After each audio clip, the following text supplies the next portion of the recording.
के केस पे बेटा, ये स्फीयर का केस है बेटा। Potential of sphere when charge is uniformly distributed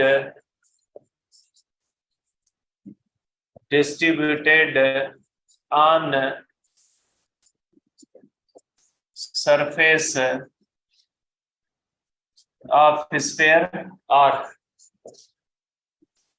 potential due to hollow sphere बेटा।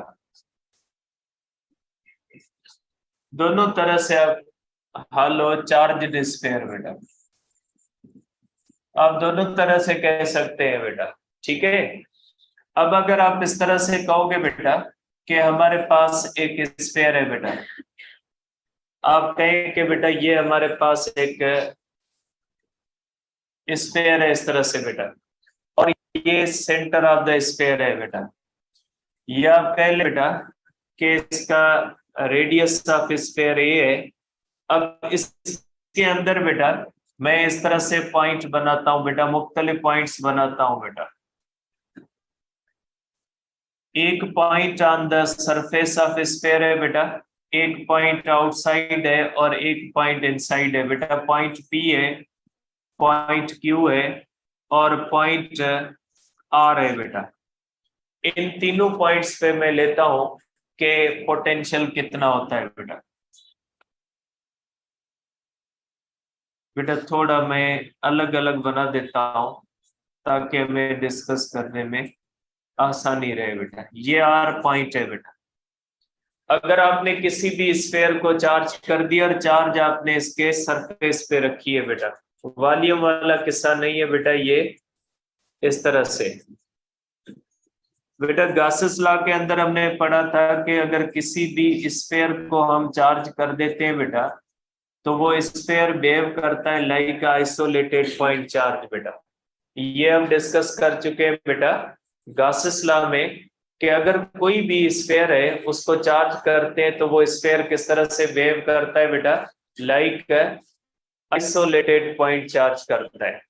तो अगर कोई भी बेटा इस तरह से हमारे पास हो के पॉइंट पी पे हम देखते हैं बेटा, अगर पॉइंट पी पे देखते हैं बेटा तो ये स्फीयर किस तरह से बिहेव करता है बेटा, लाइक आइसोलेटेड चार्ज। और आइसोलेटेड चार्ज का हम पढ़ चुके हैं बेटा के is equal to K Q upon are बेटा, के स्फीयर से किसी भी बार पॉइंट पे कितना हो जाएगा बेटा, के क्यू अपॉन आर, क्योंकि स्फीयर बिहेव करता है आइसोलेटेड पॉइंट चार्ज। और आइसोलेटेड पॉइंट चार्ज का हमने कल किया था कि आइसोलेटेड पॉइंट चार्ज से किसी भी पॉइंट पे कितना होता है बेटा, के क्यू अपॉन आर बेटा। ठीक, ये डिस्टेंस इसका कौन सा है बेटा, ये डिस्टेंस आर है। अब अगर पॉइंट पी क्यू पे देखते हैं बेटा, अगर पॉइंट क्यू पे देखते हैं, हमने ये भी गॉसेस लॉ के अंदर पढ़ा था कि जो पॉइंट आउटसाइड स्फीयर होती है बेटा, जो on the surface of sphere होती है, उसको क्या कंसीडर किया जाता है, आउटसाइड स्फीयर कंसीडर किया जाएगा। तो बेटा पोटेंशियल एट क्यू ये हो जाएगा के क्यू अपॉन ए के बराबर, क्योंकि बेटा इसका रेडियस जो है ये डिस्टेंस कितना हो जाएगा बेटा, ये डिस्टेंस ए के बराबर हो जाएगा। ठीक, अब बेटा अंदर अगर देखते हैं, ठीक है, अंदर इलेक्ट्रिक फील्ड क्या होती है बेटा, गॉसेस लॉ क्या कहता है कि इसके अंदर इलेक्ट्रिक फील्ड क्या होती है बेटा, जीरो। तो आप कहोगे बेटा कि potential at any point inside sphere including centre of sphere बेटा, सेंटर ऑफ स्फीयर भी इसी में आ जाता है। देखिए बेटा अगर कोई भी स्फीयर है हम उसको चार्ज करते हैं, गॉसेस लॉ कहता है उसके अंदर इलेक्ट्रिक फील्ड क्या हो जाएगी बेटा, उसके अंदर इलेक्ट्रिक फील्ड 0 होती है बेटा, और ये इस तरह से इलेक्ट्रिक फील्ड 0 होती है बेटा, लाइनें इस तरह से आती है बेटा, और इलेक्ट्रिक फील्ड क्या हो जाती है बेटा, इलेक्ट्रिक फील्ड हो जाती है 0। तो फार्मूला क्या कहता है, फार्मूला कहता है delta V is equal to E delta R बेटा, ई 0 है, delta R means change in potential 0 है बेटा। इनसाइड देखिए यहाँ पे एक्चुअल इलेक्ट्रिक फील्ड 0 नहीं है, नेट इलेक्ट्रिक फील्ड 0 होती है। स्फीयर के अंदर जो हम करते हैं ना गॉसेस लॉ के मुताबिक इलेक्ट्रिक फील्ड 0 होती है, इसका मतलब ये नहीं कि अंदर फील्ड नहीं होती, अंदर फील्ड होती है, लेकिन सम ऑफ ऑल क्या हो जाता है, सम ऑफ ऑल 0 हो जाता है। और हम डिस्कस कर चुके हैं कि जहां पे रिजल्टेंट इलेक्ट्रिक फील्ड 0 होती है वहां पे पोटेंशियल क्या रहता है, कांस्टेंट, क्योंकि वहां पे पोटेंशियल डिफरेंस 0 होता है। जिस चीज के अंदर डिफरेंस 0 होता है ना वो चीज कांस्टेंट मानी जाती है। ठीक है, तो ये ध्यान में रखिएगा कि including centre of sphere is uniform and is equal to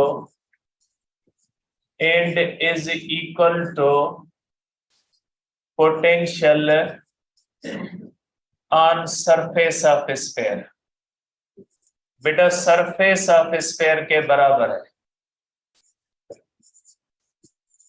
ठीक है। अंदर इलेक्ट्रिक फील्ड 0 होती है, देयरफॉर आप कहोगे कि इनसाइड इलेक्ट्रिक फील्ड तो 0 होती है बट पोटेंशियल 0 नहीं होता, अंदर पोटेंशियल क्या होता है बेटा, कांस्टेंट होता है।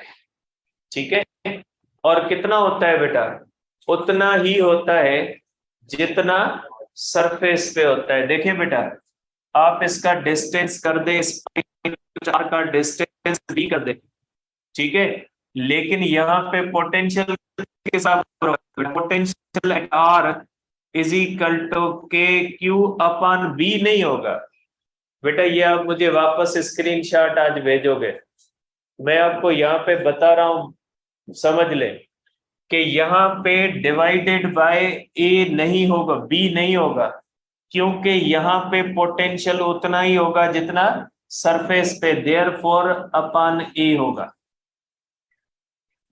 यहाँ पे पोटेंशियल किसके बराबर, के क्यू अपॉन ए। बेटा मैं मिस्टेक से ए नहीं लिख रहा, मैं इंटेंशनली ए लिख रहा हूं, क्योंकि अंदर जो पॉइंट होती है ना, अंदर जो स्फीयर के अंदर पॉइंट होती है ना, वहां पे पोटेंशियल उतना ही होता है जितना सरफेस पे होता है, और सरफेस का डिस्टेंस उतना होता है जितना रेडियस ऑफ द स्फीयर। और इस सरफेस का मैं रेडियस कितना ले चुका हूं बेटा, ए, इसलिए मैंने ए लिखा है।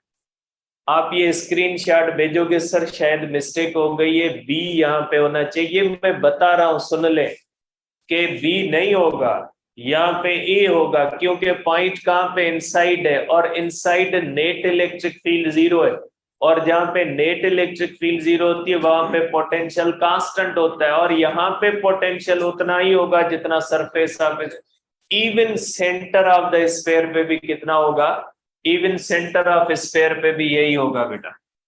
सेंटर ऑफ स्फीयर पे बेटा यहाँ पे सेंटर ऑफ स्फीयर पे भी कितना होगा, के क्यू अपॉन ए होगा। यहाँ पे तो बेटा आर 0 होता है ना, फिर मैं 0 नहीं लिखा, क्योंकि इंक्लूडिंग सेंटर, सेंटर पे भी उतना ही माना जाएगा जितना कहां पे माना जाएगा, सरफेस पे माना जाएगा। इसको ध्यान में रखें बेटा, ठीक है। अब मैं इसका एग्जांपल करता हूं बेटा,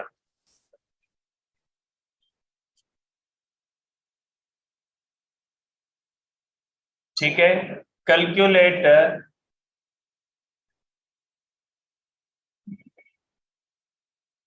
if 1 coulomb charge is uniformly distributed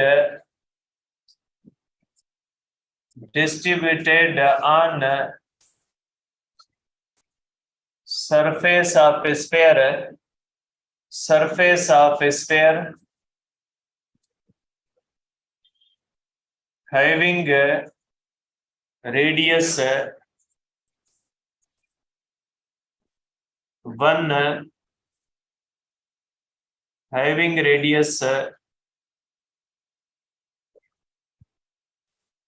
2 metre. ठीक है, calculate potential at r is equal to 3 meter from center B at surface of sphere C at 1 meter from center of sphere। ठीक है, D at center of sphere। बेटा देखिए बेटा, ए करोगे आप, ए बेटा देखिए इसका रेडियस कितना है, इसका रेडियस 2 मीटर है और आपको कहां पे करना है बेटा, 3 मीटर पे। तो ये पॉइंट क्या मानी जाएगी, बार मानी जाएगी। तो आप क्या करोगे बेटा, V इज इक्वल टू के क्यूब अपॉन आर। बेटा ये हो जाएगा 3 × 10⁹ वोल्ट हो जाएगा। बेटा कैलकुलेट करके देखिएगा, 3 × 10⁹ वोल्ट हो जाएगा। बेटा पॉइंट बी, बेटा पॉइंट बी कहां पे बेटा, at surface of sphere. Surface पे हम क्या रखेंगे बेटा, रेडियस।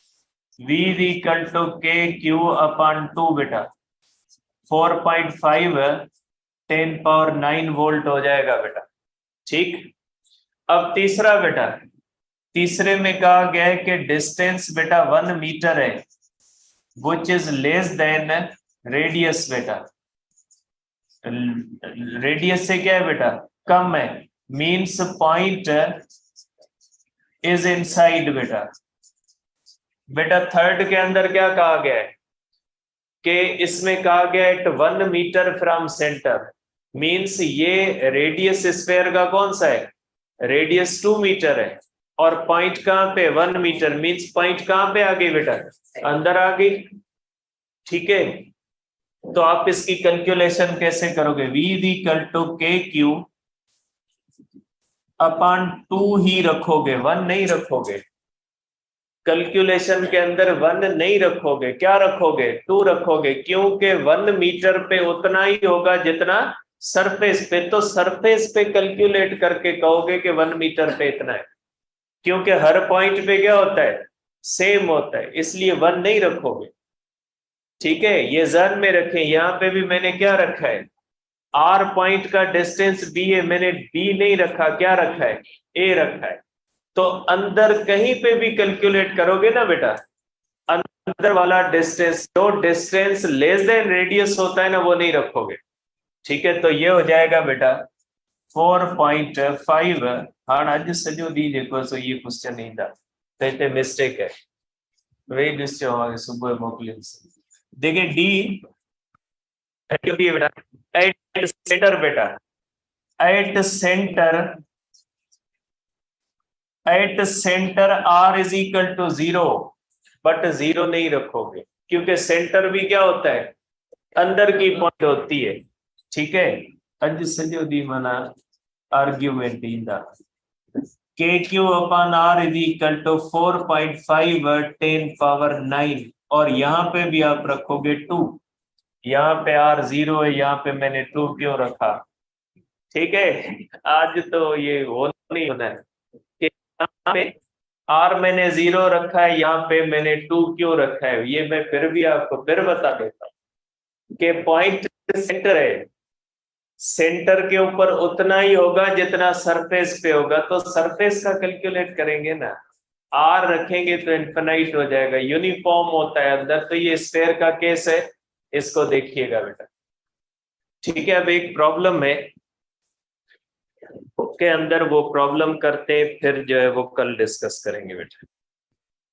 ये एक क्वेश्चन नंबर 7 है बेटा, एक्सरसाइज का है। ठीक है, ये छोटा सा प्रॉब्लम है, इसको करते हैं फिर जो है वो एक्सरसाइज का क्वेश्चन नंबर 7 है बेटा।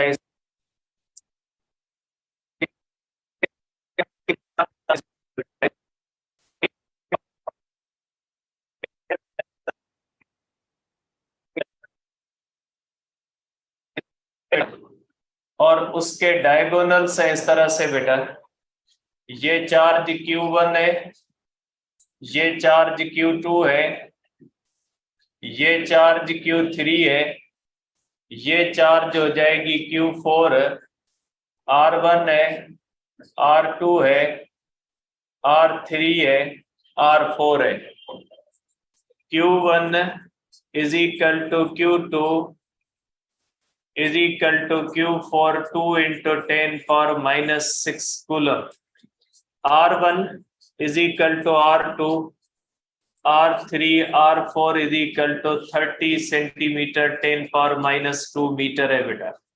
जब ये बराबर है तो बेटा यहाँ पे पॉइंट O पे पोटेंशियल बताना है बेटा। ये हो जाएगा V1 is equal to V2 is equal to V3 is equal to V4 is equal to, आप कर सकते हैं रिजल्टेंट जो होगा बेटा। आपको पता है रिजल्टेंट क्या होता है बेटा, अलजेब्रिक सम होता है, is equal to V1 plus V2 plus V3 plus V4 बेटा। ये 4 टाइम्स V1 कर दे बेटा, क्योंकि सब क्या है बेटा बराबर है। Therefore V into K Q upon R, ये होगा 4 into 10 power 9, 2 into 10 power minus 6, 30 into 10 power minus 2 बेटा। तो पोटेंशियल कितना हो जाएगा बेटा, 9 मैंने नहीं लिखा बेटा, 4 इंटू 9 कर दे बेटा, क्योंकि K है ना, 9 इंटू 10 पावर 9 है बेटा। ठीक है, ये हो जाएगा बेटा 3 में जाएगा बेटा। ठीक है, ये होगा 24 बेटा।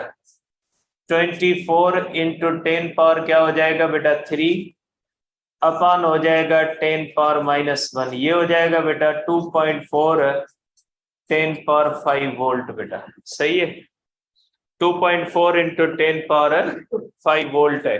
और यहाँ पे आपको पता है बेटा कि यहाँ पे इलेक्ट्रिक फील्ड क्या होती है बेटा, 0 होती है, लेकिन पोटेंशियल फिर भी 0 नहीं है बेटा।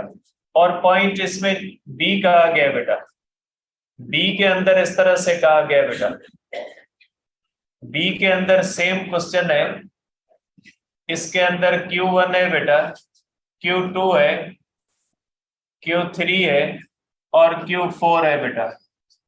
Q1 इज इक्वल टू, और ये सेम है बेटा, ये R1 R2 R3 ये सेम है बेटा। ये हो जाएगा बेटा इज इक्वल टू बेटा KQ upon R 9 10 power 9 2 into 10 power बेटा माइनस 6, ये बेटा इक्वल है Q1 इज इक्वल टू, इस तरह से कर दे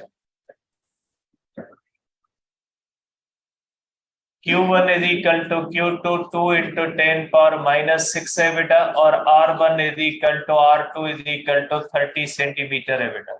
तो V1 इज इक्वल टू हो जाएगा बेटा V2 अपान होगा बेटा 30 10 पावर माइनस 2, तो V1 is equal to V2 हो जाएगा बेटा, इज इक्वल टू हो जाएगा बेटा 3। ठीक है, ये 6 इंटू 10 पावर 5 वोल्ट होगा बेटा। ठीक है, तो आप कर सकते हैं बेटा कि V3 is equal to V4 is equal to बेटा हो जाएगा के Q3 अपान R बेटा 9 इंटू 10 पावर 9, और ये -4 बेटा, -4 अपान 30 सेंटीमीटर बेटा 10 पावर -2, क्योंकि बेटा ये दोनों चार्जेस जो दी गई है इज इक्वल टू -4 माइक्रोकूलम दी गई है बेटा। ठीक है, अब आप करोगे बेटा V3 is equal to V4 is equal to हो जाएगा बेटा 3 इंटू -4 इंटू 10 पावर हो जाएगा बेटा हमारे पास 5, ये एक पावर ऊपर आ जाएगा बेटा, 10 होगा तो ये इस तरह से हो जाएगा बेटा, ठीक है। -4 होगा बेटा, एक मिनट, 4 होगा बेटा, 4 इसमें भी 4 होगा और इसमें भी 4 होगा बेटा, ठीक है। 5 नहीं होगा, इसमें भी 4 होगा, इसमें भी 4, क्योंकि ये 3 बचेगा, एक ऊपर जाएगा 4 जाएगा। ये कितना हो जाएगा बेटा, ये होगा -2 -12 इंटू 10⁴ वोल्ट। अब रिजल्टेंट होगा बेटा, इसके ऊपर पहले एक मैसेज आया है कि जब निगेटिव चार्ज है तो मैंने यहाँ पे पॉजिटिव क्यों लिखा है। भाई आप इधर लिख दे, मसला थोड़ी है। 10⁴ प्लस 6 इंटू 10⁴ -12, अब हो गया ना माइनस।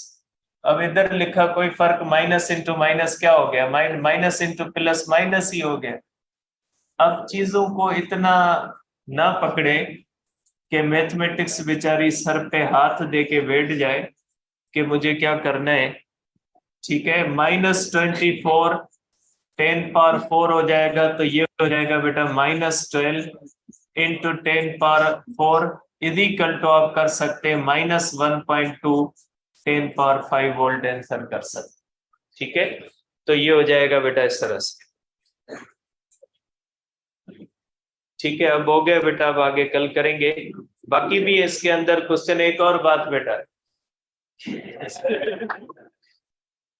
हेलो देखिए बेटा, सिलेबस आपको दे दिया है जीटी का, ठीक है।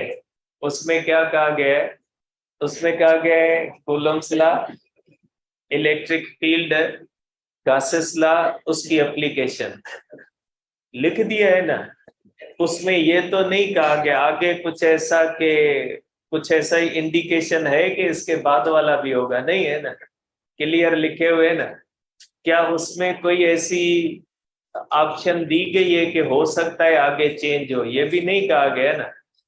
तो बेटा जब आपको क्लियर बता दिया गया कि फिजिक्स का सिलेबस ये है, तो फिर मैं जो रोज पढ़ाता हूँ वो रोज पूछने की क्या जरूरत है कि ये टेस्ट में आएगा या ये नहीं है। तो जब सिलेबस देने का मकसद क्या होता है कि भाई आपकी टेस्ट का सिलेबस यही है। अब ये मैसेज आता, इसलिए मुझे याद आ गया तो मैंने बात कर ली कि आज जो पढ़ाया ये होगा या नहीं होगा।